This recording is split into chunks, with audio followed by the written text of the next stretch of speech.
SSLC English examination focus ചെയ്തുകൊണ്ട് English എഡ്യൂസ്പോട്ട് ഒരുക്കുന്ന ഒരു വീഡിയോയിലേക്ക് എല്ലാ വിദ്യാർത്ഥികൾക്കും ഹൃദ്യമായ സ്വാഗതം.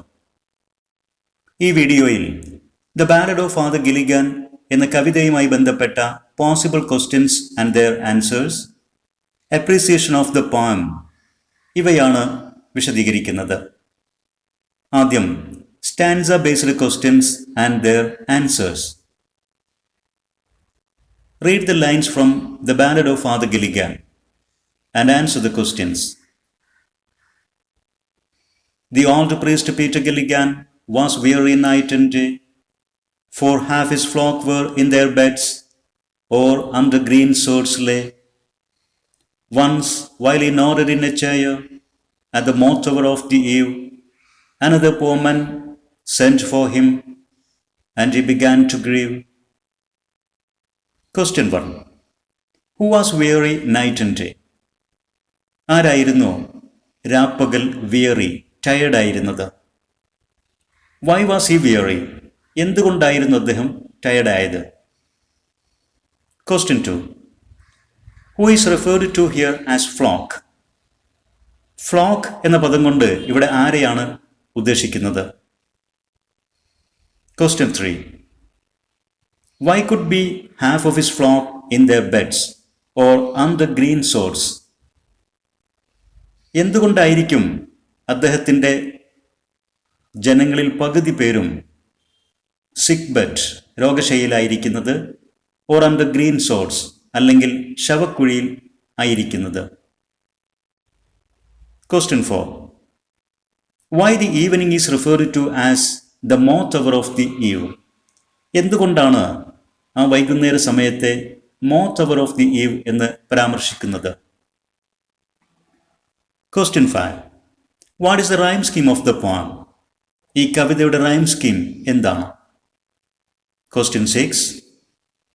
What did the priest do at the moth hour of the eve? ആ സന്ധ്യാസമയത്ത് പുരോഹിതൻ എന്താണ് ചെയ്തത്? Answers. Answer 1. The old priest Peter Gilligan was weary because he had been serving his parishioners day and night without rest. Answer 2. The parishioners of priest Peter Gilligan are referred to as flock. Flock എന്ന പദം കൊണ്ട് Peter Gilligan എന്ന പുരോഹിതന്റെ പാരിഷണേഴ്സ്, അദ്ദേഹത്തിന്റെ ഇടവക ജനങ്ങളെയാണ് പരാമർശിക്കുന്നത്. Answer 3. Because of an epidemic, half of the parishioners are either in sick bed or already dead. Answer 4. There was presence of moths in the evening. ആ വൈകുന്നേര സമയത്ത് വിളക്ക് പാറ്റകളുടെ സാന്നിധ്യമുണ്ടായിരുന്നു. അതുകൊണ്ടാണ് ആ വൈകുന്നേരത്തെ moth hour of the eve എന്ന് പരാമർശിക്കാൻ കാരണം. Answer 5. ABCB is the rhyme scheme of the poem. Answer 6. The priest nodded in sleep, sitting in a chair. ഒരു കസേരയിൽ ഇരുന്ന് ഉറക്കം തൂങ്ങി. ഇതാണ് ആ സന്ധ്യാസമയത്ത് പുരോഹിതൻ ചെയ്തത്. Other two stanzas of the poem. I have no rest, no joy, nor peace, for people die and die. And after cried he, God forgive, my body spake not I. He knelt, and leaning on the chair, he prayed and fell asleep. And the moth hour went from the fields, and stars began to peep. Question 1. Why did the priest pray to God for forgiveness? എന്തുകൊണ്ടാണ് പുരോഹിതൻ ദൈവത്തോട് ക്ഷമിക്കണം എന്ന് പ്രാർത്ഥിച്ചത്?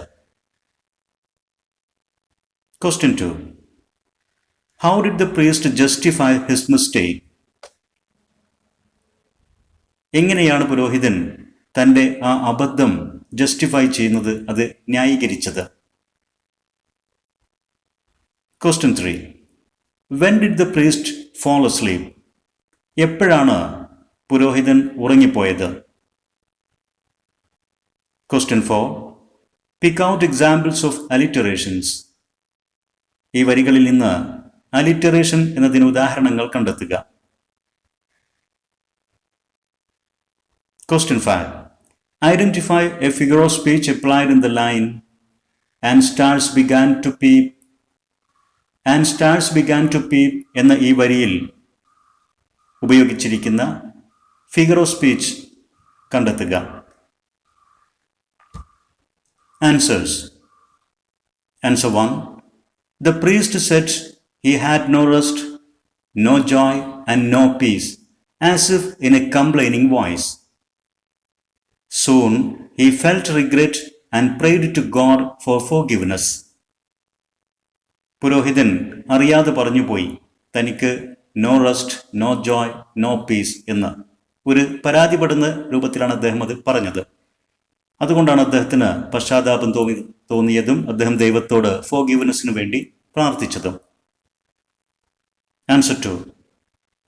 The priest justified his mistake by saying that his tired body set the errand towards, not his sober mind. തൻ്റെ ആ തെറ്റ് പുരോഹിതൻ ജസ്റ്റിഫൈ ചെയ്യുന്നത് തൻ്റെ ടയേർഡ് ബോഡി, ക്ഷീണിച്ച ശരീരമാണ് അങ്ങനെ പറഞ്ഞത്, നോട്ട് ഹിസ് സോബർ മൈൻഡ്, തൻ്റെ ബോധ മനസ്സല്ല എന്ന് ദൈവത്തോട് പറഞ്ഞുകൊണ്ടാണ്.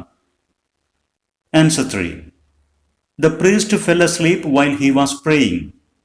അദ്ദേഹം പ്രാർത്ഥിച്ചു കൊണ്ടിരിക്കെയാണ് ഉറങ്ങിപ്പോയത്. Answer 4. I have no rest, no joy, no peace. ഈ വരികളിൽ ന് സൗണ്ടുകൾ ആവർത്തിക്കുന്നു. For people die and die. ഇവിടെ ഡ സൗണ്ടുകൾ ആവർത്തിക്കുന്നു. From the fields, ഫ് സൗണ്ടുകളും ആവർത്തിക്കുന്നു. ഇതെല്ലാം തന്നെ അലിറ്ററേഷൻ എന്ന പോയറ്റിക് ഡിവൈസിന് ഉദാഹരണമാണ്. Then, and stars began to peep എന്ന വരിയിൽ ഉൾപ്പെടുന്ന ഫിഗർ ഓഫ് സ്പീച്ച് പെർസോണിഫിക്കേഷൻ. മറ്റു രണ്ട് സ്റ്റാൻസുകൾ. They slowly into millions grew, and leaves shook in the wind, and God covered the world with shade, and whispered to mankind. Upon the time of sparrow chirp, when the moths came once more, the old priest Peter Gilligan stood upright on the floor. Question 1. What grew into millions? എന്താണ് ലക്ഷക്കണക്കിന് വളർന്നത്? Question 2. What time is referred to by upon the time of sparrow chirp? Upon the time of sparrow chirp എന്ന പരാമർശം കൊണ്ട് ഏത് സമയത്തെയാണ് സൂചിപ്പിക്കുന്നത്? Question 3. What poetic device can you identify in the first of these two stanzas? ഈ രണ്ട് സ്റ്റാൻസകളിൽ ആദ്യ സ്റ്റാൻസയിൽ ഏത് poetic device അടങ്ങിയിരിക്കുന്നു എന്നാണ് നിങ്ങൾക്ക് കണ്ടെത്താൻ കഴിയുക. Question 4. What is the significance of the expression the moths came once more? The moths came once more. വിളക്കുപാറ്റകൾ ഒരിക്കൽ കൂടെ വന്നു. ഈ എക്സ്പ്രഷൻ, ഇതിൻ്റെ പ്രാധാന്യം എന്താണ്? Answers. The stars grew into millions. നക്ഷത്രങ്ങളാണ് മില്യൺ കണക്കിന് വളർന്നത്. Answer 2. The time of dawn or daybreak. പ്രഭാത സമയത്തെയാണ് upon the time of sparrow chirp എന്ന പരാമർശം കൊണ്ട് ഉദ്ദേശിക്കുന്നത്. Answer 3. The repetition of a word or a phrase at the beginning of successive lines is known as anaphora. ഒരു സ്റ്റാൻസയിലെ തുടരെ വരുന്ന വരികളുടെ ബിഗിനിങ്ങിൽ ആവർത്തിക്കുന്ന വാക്കുകൾ അല്ലെങ്കിൽ ഫ്രേസുകൾ, ഇത് അനഫോറ എന്നാണ് അറിയപ്പെടുന്നത്. In the first of these two stanzas, the word and is repeated 3 times. ഈ രണ്ട് സ്റ്റാൻസകളിൽ ആദ്യ സ്റ്റാൻസയിൽ വരികളുടെ തുടക്കത്തിൽ ആൻഡ് എന്ന പദം 3 പ്രാവശ്യം ആവർത്തിക്കപ്പെടുന്നു. It's an example of the poetic device anaphora. ആ ആവർത്തനം അനഫോറ എന്ന പോയറ്റിക് ഡിവൈസിന്റെ ഉദാഹരണമാണ്. Answer 4. The moths came 2 times, at sunset and sunrise. വിളക്കുപാറ്റകൾ 2 പ്രാവശ്യം വന്നു. സൺസെറ്റ് സന്ധ്യാസമയത്തും ആൻഡ് അറ്റ് സൺറൈസ് പ്രഭാത സമയത്തും. ഈ പരാമർശത്തിന്റെ സിഗ്നിഫിക്കൻസ്, അതിന്റെ പ്രാധാന്യം ഇതാണ്. The priest was sleeping all the time in between. ആ മോസ്ക് വന്ന രണ്ട് സമയത്തിനും ഇടയ്ക്കുള്ള സമയം മുഴുവനും പുരോഹിതൻ ഉറങ്ങുകയായിരുന്നു. മറ്റ് രണ്ട് സ്റ്റാൻസുകൾ. Mavron, Mavron, the man has died while I slept in the chair. He roused his horse out of its sleep and rode with little care. He rode now as he never rode by Loki, lane and fen. The sick man's wife opened the door. Father, you come again. Question 1. Why did the priest cry, calling Mavron, Mavron?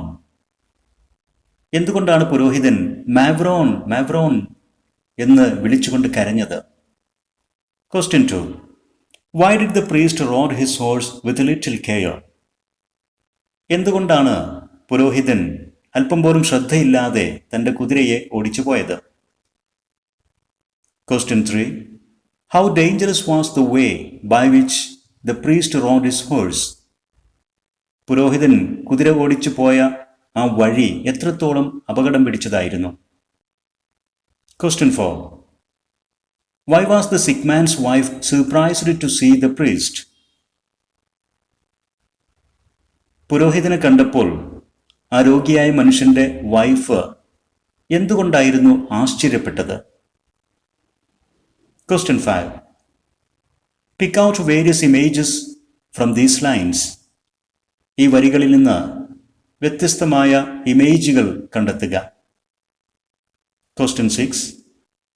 Pick out examples of alliteration. Alliteration എന്ന poetic deviceന്റെ ഉദാഹരണങ്ങളും കണ്ടെത്തുക. Answers. The priest felt guilty that he failed to attend the last moments of a dying man. മരണാസന്നനായ ഒരു മനുഷ്യന്റെ അന്ത്യനിമിഷങ്ങളിൽ അദ്ദേഹത്തിൻ്റെ അന്ത്യപ്രാർത്ഥനകളിൽ പങ്കെടുക്കാൻ പുരോഹിതന് കഴിഞ്ഞില്ല എന്ന ഒരു കുറ്റബോധം പുരോഹിതനുണ്ടായിരുന്നു. അതുകൊണ്ടാണ് അദ്ദേഹം മാവ്രോൺ മാവ്രോൺ എന്ന് വിലപിച്ചത്. Answer 2. The priest wanted to reach the sick man's house as fast as possible. എത്രയും പെട്ടെന്ന് ആ വീട്ടിലെത്തണമെന്നായിരുന്നു പുരോഹിതന്റെ ആഗ്രഹം. അതുകൊണ്ടാണ് അദ്ദേഹം കുതിരയെ അതിവേഗം അല്പം പോലും ശ്രദ്ധയില്ലാതെ ഓടിച്ചു പോയത്. Answer 3. The way was very dangerous. അദ്ദേഹം കുതിര ഓടിച്ചു പോയ ആ വഴി വളരെ ഡേഞ്ചറസ് ആയിരുന്നു. He had to ride along rocky lane and slippery fen. പാറക്കെട്ടുകൾ നിറഞ്ഞ ഇടവഴികളിലൂടെയും വളരെയധികം നനവാർന്ന ചതുപ്പ് നിലങ്ങളിലൂടെയും സ്ലിപ്പറി ആയിട്ടുള്ള, വഴുതി വീഴാൻ സാധ്യതയുള്ള അങ്ങനെയുള്ള ഫെൻ ചതുപ്പ് നിലങ്ങളിലൂടെയും അദ്ദേഹത്തിന് കുതിര ഓടിച്ചു പോകേണ്ടി വന്നു. Answer 4. God had sent an angel in the form of priest Peter Gilligan, which she did not know. ആ രോഗിയായ മനുഷ്യന്റെ വൈഫിന് അറിയില്ലായിരുന്നു ദൈവം പുരോഹിതന്റെ രൂപത്തിൽ ഒരു മാലാഖയെ അയച്ചിട്ടുണ്ടായിരുന്നു എന്ന കാര്യം. She thought the priest came again for the second time. അവർ കരുതിയത് പുരോഹിതൻ രണ്ടാമതും അവിടെ വന്നു എന്നുള്ളതാണ്. അതുകൊണ്ടാണ് അവർ സർപ്രൈസ്ഡ് ആയത്. Question 5. Priest riding his horse with little care is a beautiful visual image. പുരോഹിതൻ കുതിര ഓടിച്ചു പോകുന്ന ആ ചിത്രം മനോഹരമായ ഒരു വിഷ്വൽ ഇമേജാണ്. അതുപോലെ തന്നെ priest's cry of repentance calling Mavron, Mavron is an auditory image. പുരോഹിതൻ മാവ്രോൺ മാവ്രോൺ എന്ന് വിളിച്ച് കരയുന്ന ആ ശബ്ദം ഒരു ഓഡിറ്ററി ഇമേജുമാണ്. Answer 6. Mavrone mavrone the man has died. ഈ വരിയിൽ മ് സൗണ്ടുകൾ 3 പ്രാവശ്യം ആവർത്തിച്ചിരിക്കുന്നു. He rode now as in never rode എന്ന വരിയിൽ റ് സൗണ്ടുകൾ 2 പ്രാവശ്യം, അതുപോലെ തന്നെ ന് സൗണ്ട് 2 പ്രാവശ്യം ആവർത്തിക്കപ്പെട്ടിരിക്കുന്നു. ഇതെല്ലാം തന്നെ അലിറ്ററേഷൻ എന്ന പോയറ്റിക് ഡിവൈസിന്റെ ഉദാഹരണങ്ങളാണ്. അടുത്ത 2 സ്റ്റാൻസുകൾ. And is the poor man dead? He cried. He died an hour ago. The old priest Peter Gilligan in grief swayed to and fro. When you were gone, he turned and died, as merry as a bird. The old priest Peter Gilligan, he knelt him at that word. Question 1. Why did the priest swayed to and fro in grief? എന്തുകൊണ്ടായിരുന്നു ദുഃഖത്താൽ പുരോഹിതൻ അങ്ങോട്ടും ഇങ്ങോട്ടും നടന്നത്? Question 2. How and when did the poor man die? ആ പാവപ്പെട്ട മനുഷ്യൻ എപ്പോൾ ഏത് രീതിയിൽ മരിച്ചു? Question 3. Why did the priest kneel himself when he heard that the man died as merry as a bird? ഒരു പക്ഷിയെപ്പോലെ സന്തോഷവാനായി അദ്ദേഹം മരിച്ചു എന്ന വാർത്ത കേട്ടപ്പോൾ, ആ വാക്കുകൾ കേട്ടപ്പോൾ പുരോഹിതൻ എന്തുകൊണ്ടായിരുന്നു വീണ്ടും പ്രാർത്ഥനയിൽ മുട്ടുകുത്തിയത്? Question 4. He turned and died as merry as a bird. What is the poetic device applied? ഈ വരിയിൽ ഉൾപ്പെടുന്ന പോയറ്റിക് ഡിവൈസ് എന്താണ്? Answers. Answer 1. The priest thought that the poor man died without getting the last prayers because of him. പുരോഹിതൻ കരുതിയത് തൻ്റെ കാരണത്താൽ ആ പാവപ്പെട്ട മനുഷ്യന് അവസാന പ്രാർത്ഥനകൾ ലഭിച്ചിട്ടില്ല എന്നായിരുന്നു. So he felt very sad. അതുകൊണ്ടാണ് അദ്ദേഹം വളരെ ദുഃഖിതനായത്. Answer 2. The poor man died an hour ago as merry as a bird. ആ പാവപ്പെട്ട മനുഷ്യൻ ഒരു മണിക്കൂർ മുമ്പാണ് മരിച്ചത്. അദ്ദേഹം മരിക്കുമ്പോൾ ഒരു പക്ഷിയെപ്പോലെ സന്തോഷവാനായിരുന്നു. Answer 3. When the priest heard that the poor man died as merry as a bird, he realized that God had blessed him. ആ മനുഷ്യൻ ഒരു പക്ഷിയെപ്പോലെ സന്തോഷവാനായിട്ടാണ് മരിച്ചത് എന്ന് കേട്ടപ്പോൾ പുരോഹിതന് ഒരു കാര്യം ബോധ്യപ്പെട്ടു. ദൈവം അദ്ദേഹത്തെ അനുഗ്രഹിച്ചിട്ടുണ്ടായിരുന്നു എന്ന്. So the priest knelt in prayer to praise the God. അതുകൊണ്ടാണ് പുരോഹിതൻ ദൈവത്തിന് മുമ്പിൽ മുട്ടുകുത്തിയത്, ദൈവത്തെ വാഴ്ത്തുന്നതിനു വേണ്ടി. Answer 4. He died as merry as a bird is an example of simile. ഈ വരി സിമിലി എന്ന പോയറ്റിക് ഡിവൈസിന്റെ നല്ലൊരു ഉദാഹരണമാണ്. Now the last two stanzas. He who has made the night of stars for souls who tear and bleed, sent one of these great angels down to help me in my need. He who is wrapped in purple robes with planets in his care, had pity on the least of things, asleep upon a chair. Question 1. Who has made the night of stars? ആരാണ് knight of stars, നക്ഷത്രങ്ങൾ കൊണ്ട് അലങ്കൃതമായ രാത്രിയെ സൃഷ്ടിച്ചത്? Question 2. What is the significance of the expression night of stars? Knight of stars എന്ന ആ പ്രയോഗത്തിന്റെ പ്രാധാന്യം എന്താണ്? Question 3. Who are the souls who tear and bleed?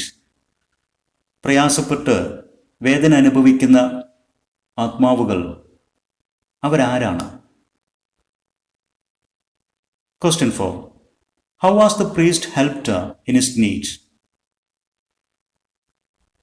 തൻ്റെ ആവശ്യ സമയത്ത് തനിക്ക് സഹായം ലഭിച്ചു. ആ പുരോഹിതൻ എങ്ങനെയാണ് സഹായിക്കപ്പെട്ടത് ആവശ്യ സമയത്ത്?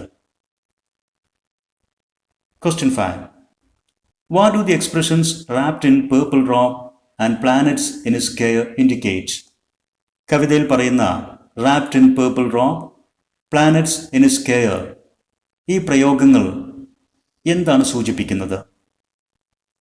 Question 6. The priest considers himself the least of things. ഏറ്റവും നിസ്സാരമായ ഒരു ജീവിയായിട്ടാണ് പുരോഹിതൻ അദ്ദേഹത്തെ തന്നെ കാണുന്നത്. What do you understand about his character? ഇതിൽ നിന്ന് പുരോഹിതന്റെ സ്വഭാവത്തെക്കുറിച്ച് നിങ്ങൾ എന്താണ് മനസ്സിലാക്കുന്നത്? Answers. God has made the night of stars. Answer 2. The beautiful starry sky and the peaceful night are God's creations to console the suffering people. നക്ഷത്രങ്ങൾ കൊണ്ട് അലങ്കൃതമായ ആകാശവും ശാന്തിയും സമാധാനവുമുള്ള രാത്രിയും ദൈവം സൃഷ്ടിച്ചത് തൻ്റെ വേദന അനുഭവിക്കുന്ന, കഷ്ടപ്പാടുകൾ അനുഭവിക്കുന്ന ജനങ്ങൾക്ക് ആശ്വാസം നൽകുന്നതിന് വേണ്ടിയിട്ടാണ്. അതാണ് അവയുടെ പ്രാധാന്യം. Answer 3. The suffering people in deaths and diseases. വേദനിക്കുന്ന ആ ആത്മാവുകൾ എന്ന് പറയുന്നത് ദുരിതമനുഭവിക്കുന്ന, മരണവും രോഗവും കൊണ്ട് പ്രയാസപ്പെടുന്ന ആ ജനങ്ങൾ തന്നെയാണ്. Answer 4. God sent an angel in the form of the priest to attend the dying man's last moments. മരണം കാത്തുകിടന്നിരുന്ന ആ മനുഷ്യന്റെ അന്ത്യപ്രാർത്ഥനകളിൽ പങ്കെടുക്കുന്നതിന് പുരോഹിതന് സാധിച്ചിരുന്നില്ല. എന്നാൽ പുരോഹിതന്റെ രൂപത്തിൽ ദൈവം ഒരു മാലാഖയെ പറഞ്ഞയച്ച് ആ കാര്യങ്ങളെല്ലാം ഭംഗിയായിട്ട് ചെയ്തു. അതുവഴി പുരോഹിതൻ ദൈവത്താൽ സഹായിക്കപ്പെട്ടു. Answer 5. These expressions show God's high power and position. Purple robe, planets in his care തുടങ്ങിയ പ്രയോഗങ്ങൾ ദൈവത്തിൻ്റെ ഉന്നതമായ അധികാരത്തെയും സ്ഥാനത്തെയും സൂചിപ്പിക്കുന്നു. Answer 6. The priest considers himself to be the silliest of God's creations. ദൈവത്തിൻ്റെ സൃഷ്ടികളിൽ വെച്ച് ഏറ്റവും നിസാരമായ ഒരു സൃഷ്ടിയായിട്ടാണ് പുരോഹിതൻ അദ്ദേഹത്തെ തന്നെ പരിഗണിക്കുന്നത്. It shows the humbleness and godliness of the priest. പുരോഹിതൻ്റെ ലാളിത്യവും അദ്ദേഹത്തിൻ്റെ ദൈവഭക്തിയുമാണ് അത് കാണിക്കുന്നത്. Now, prepare a note of appreciation of the poem The Ballad of Father Gilligan, focusing on the theme and poetic devices used. The Ballad of Father Gilligan എന്ന കവിതയുടെ ഒരു appreciation not തയ്യാറാക്കുക. കവിതയുടെ ആശയം, കവിതയിൽ ഉപയോഗിച്ചിരിക്കുന്ന പോയറ്റിക് ഡിവൈസസ്, ഇതെല്ലാം appreciation നോട്ടിൽ ഉൾപ്പെടുത്തണം. ഇത്തരത്തിൽ ഏതെങ്കിലും ഒരു കവിതയുടെ അപ്രീസിയേഷൻ നോട്ട് തയ്യാറാക്കുക എന്നുള്ള ക്വസ്റ്റ്യൻ എക്സാമിൽ സാധാരണമാണ്. വിദ്യാർത്ഥികൾ ശ്രദ്ധിക്കേണ്ടത്, ഏതെങ്കിലും ഒരു കവിതയുടെ ഏതാനും വരികളോ സ്റ്റാൻസകളോ ആയിരിക്കും നൽകുന്നത്. ആ വരികൾ വായിച്ച് ഏതാണ് കവിത, ആരാണ് കവി എന്ന് തിരിച്ചറിയണം. അപ്രീസിയേഷൻ നോട്ടിൽ കവിതയുടെ പ്രത്യേകത, കവി, കവിതയുടെ തീം, മെസ്സേജ്, കവിതയിൽ ഉൾപ്പെടുന്ന poetic devices, figures of speech, stanza system, rhyme scheme, ഇതെല്ലാം ഉൾപ്പെടുത്തിക്കൊണ്ടായിരിക്കണം അപ്രീസിയേഷൻ തയ്യാറാക്കേണ്ടത്. ഇവിടെ ഈ കവിതയുടെ ഒരു മോഡൽ അപ്രീസിയേഷൻ തയ്യാറാക്കിയിരിക്കുന്നു. നമുക്കതൊന്ന് വായിച്ചു നോക്കാം.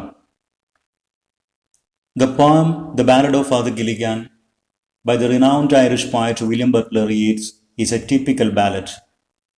Composed in quatrains with a rhyme scheme of A-B-C-B, the poem narrates the tragic story of priest Peter Gilligan. The poem deals with the themes of the pity and piety of the old priest, the death and miseries of his parishioners, and the limitless love and mercy of God. The priest is very tired and upset because half of his parishioners are either dead or in sickbed due to an epidemic. He is in service of them day and night.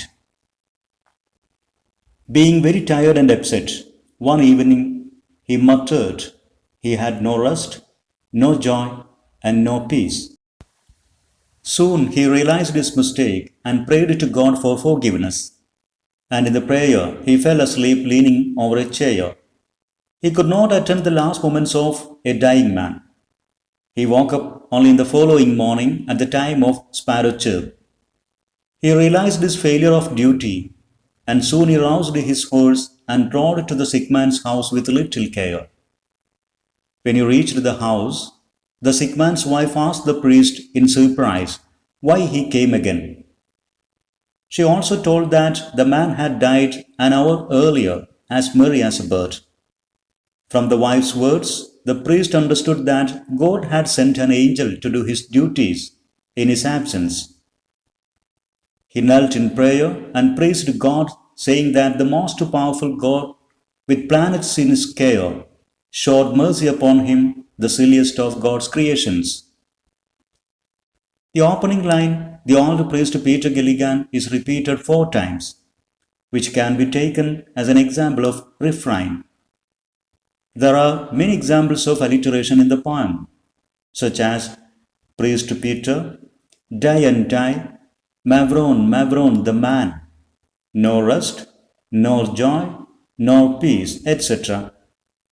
The word and is repeated at the beginning of several successive lines, which is an example of anaphora. The priest's riding horse, dawn and dusk with the presence of moths are examples of visual images. The chirp of sparrows, the priest's cry of Mavron, Mavron can be taken as auditory images. Stars began to peep is an example of personification. He died as merry as a bird is a simile. These are some of the figures of speech used in the poem. ഇതോടുകൂടി the ballad of father ഗിലിഗാൻ എന്ന കവിതയുമായി ബന്ധപ്പെട്ട possible questions and answers, appreciation of the poem ഇവ വിശദീകരിച്ച് പൂർത്തീകരിച്ചു.